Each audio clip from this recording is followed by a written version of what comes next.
Hi there, I'm Tracy Fenton of Tracy Fenton Life Coaching. Welcome to my series on the drama triangle. Today we're discussing part 2, the victim. So let's go over codependency again. Did you know that codependency is the most common addiction that every single person faces at one or other time in their life? It's not necessarily addiction to alcohol or sugar. It's actually codependence, which is a relationship that has an unhealthy dynamic. So let's look at that a little bit more closely. So if you have an unhealthy dynamic in a relationship, what does that mean? It means that it's not serving the needs of both parties equally or at all, which means one or both of you are harming yourselves by being involved in this relationship. So when it comes to codependence, let's look at the bigger picture. Usually there's a giver and there's a taker. And I'm sure you can figure out that the taker wants to take. And the giver, what are they getting out of this relationship? Well, they are the one that is constantly being validated by giving of themselves, by being a good person, by being a selfless person. And the dynamic of the drama triangle, the victim that we're looking at today, is a person that basically wants to be seen as constantly being taken advantage of and having difficult external situations, or rather let's say circumstances in their life that leads to a difficult situation for them. So I don't know if you guys have ever heard that phrase, triers are liars. Well, that means the kind of person, and let's take something very common, something I deal with a lot. People have a manager or an employer or a co-worker that they feel bullies them, okay? And instead of reporting it, instead of seeking help, instead of looking for another job, they take it and they take it day after day, week after week, month after month, in what seems to be a never-ending cycle of abuse, where they get abused and someone's abusing them, so they're the victim. When you know about the dynamics of the drama triangle, you will be 100% clear on the fact that a victim seeks out a bully. And this particular personality type is very seldom a victim in one aspect of their life. So going back to that whole concept of triers or liars, if you have a friend, or let's call it a brother or a sister, that is in that kind of dynamic at work where things are very difficult for them, you can say to them, you know, a friend of mine found a job recently. They went on such and such a website and they had a job within 3 months, or they had a job within 4 months or a year, because we are aware that the economy is in a difficult space and it can take long. So we're not saying to this person, forget about your job, take a leap off the cliff, just resign, everything will be okay, because that's not a responsibility that you want to put on your shoulders. But let's say you were to say to them, you know what, there's an opening at my company. How about I try get you an interview? Send me your CV. Or how about you just register your CV on all of these websites and see what comes your way, even if you don't feel the courage at the moment to actively seek work rather. What do you think would come of that? It's actually very, very simple. It would be a triers or liars. Yeah, I'll try. You know, things are so busy at work and home, and I've got that anniversary party this weekend, and I've got that family bride. I'll try to update my CV and get it to you in time, because you said the latest you can submit my CV is on Tuesday. So instead of saying, yes, you know, that's a great idea, Thursday, today, let's say, I've got how many days? Quite a number of days in which to take just 1 or 2 hours, even if it means I sleep 1 or 2 hours less, to update my CV, okay? So that I have the opportunity to escape said difficult situation. What will often happen is a victim will find a way to stay. Yes, I'm very interested in that position. yes, I'm very interested in finding another job, but it's the yes but scenario. I'm too busy at home. I would be so disappointed if I let this person push me out of my dream job. Whatever the case might be, they don't take action. They stay in that situation regardless of what any other person suggests or how any other person tries to help them. So, remember, victims need bullies. Victims are just trained and have trained themselves to look around and have an external locus of control.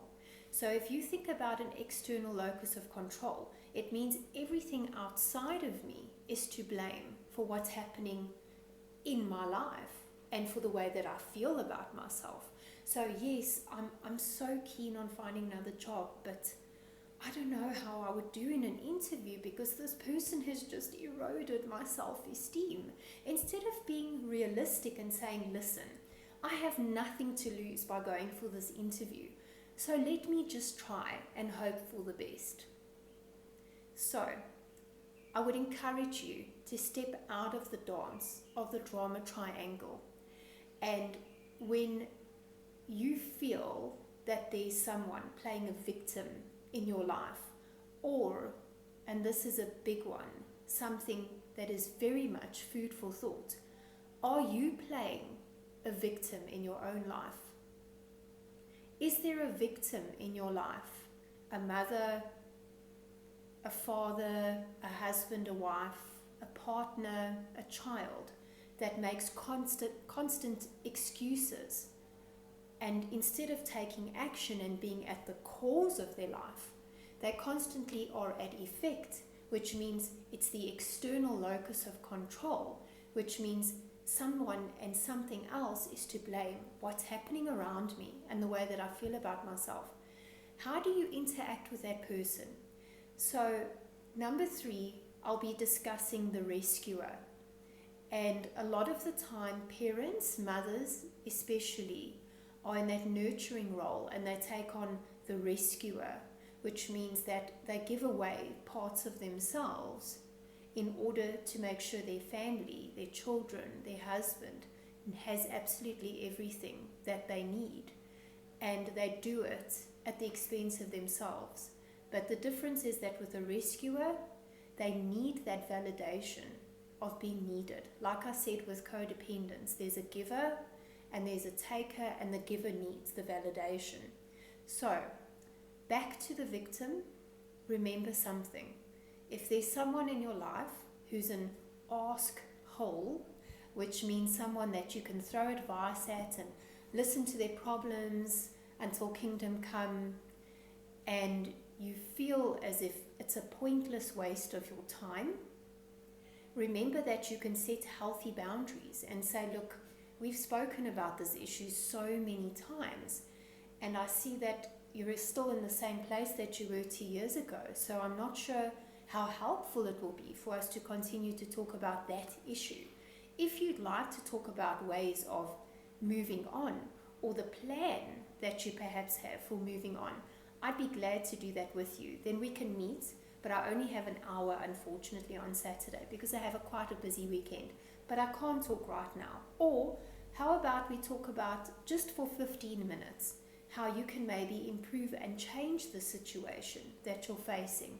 But 15 minutes is all that I can give you. So think about it this way. Either you know victims in your life, or chances are that even if it's in certain aspects of your life, you're playing the victim. How can you step out of that scenario? Very, very simple.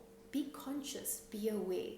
Acknowledge your emotions and be comfortable communicating them, both to yourself and to people around you. What does that look like? What does that sound like? Well, how about, hold on. This is the same conversation I've had with this person for 2 years about how my husband is miserable at work, or my sister is miserable at work, and yet they haven't been for a single interview in 2 full years. Be realistic with yourself. Is it really possible that if they had been seeking work, that in 2 years they wouldn't have one interview behind their name as an opportunity to get out of that particular job. So acknowledge your feelings, be realistic, be willing to communicate. You know what, my darling, now let's say you're talking to your partner or your child. I love you so much and your happiness is important to me. So as opposed to having the same conversation we have every week or every month about how terrible your boss is, let's talk about ways in which we can empower you to get out of that situation. Remember to have the courage to speak up. It's not about what you say. It's most often about the way you say it. Be sensitive in communicating and have the courage to have an opinion. And do that with yourself as well. What if you're that person that's in that job where you're constantly unhappy, or that marriage, or that relationship, or where your children mistreat you, and yet you continue to lend them money and enable them to mistreat you? How about a realistic conversation with yourself? I'm important too. My feelings matter here. I'm uncomfortable in this situation when people mistreat me, but instead of complaining, I'm going to make the choice to make the change to see a difference in my life. So, when people mistreat me, instead of allowing it and giving myself ammunition to complain about it, I'm going to say, unless you start treating me with respect, I will no longer be taking your calls. Or the consequences of treating me with respect will be the end of our relationship as we know it. Put in your boundaries. Do not give yourself ammunition to be a victim in your own life. And that means that if your employer or your boss or your husband or your wife mistreats you, make a stand for yourself. If it means seeking legal recourse, how harmful could it actually be to go see a family lawyer or a labor lawyer if you are feeling very unhappy and mistreated at work? Go and get some advice. Start empowering yourself. Remember, talking about it endlessly changes nothing. Listening to somebody talk about something endlessly changes nothing. If you really care about yourself, if you truly care about that person, you will make the choice to make the change to see the difference. That means acknowledging your own emotions, communicating them effectively, and choosing to see the change in your own life. Whether that be someone that you work with that constantly moans and gripes about the fact that they're giving an unfair share of work, or that the manager is unkind to them, or somebody that you know on a personal capacity that constantly tells you about the fact that their wife talks down to them all the time. Stop, step out of the dance of the drama triangle, and have the courage to say, I'm happy to talk with you about this as long as we focus on the solutions to help you to change your situation so that things can start looking different for you. That means taking a stand and having the courage to both empower yourself so that you can step out of the dance of the drama triangle, and helping them to step out of that dance. Because I can assure you, if they're telling you, they're telling just about everyone they know. The question is, what are they doing to change it? And if you really care about someone, what's more important? Having the same conversation with him over and over again, and then feeling resentful about it, going home and telling your husband, your partner, or just thinking about how annoying it is, and that every time that you see their name pop up on your cell phone screen, you think, oh my word, here we go again. Is that really being a friend? Is that really being supportive? Or is being supportive having the courage to speak up? And I will leave you with this quote. As Maya Angelou said, when you're in a situation, you can change the situation or the way that you feel about it. Whether that's listening to someone moan and gripe, Whether that's you staying stuck in a situation because you're choosing to be a victim in your own life, or are you going to change the situation, or alternatively, the way that you feel about the situation?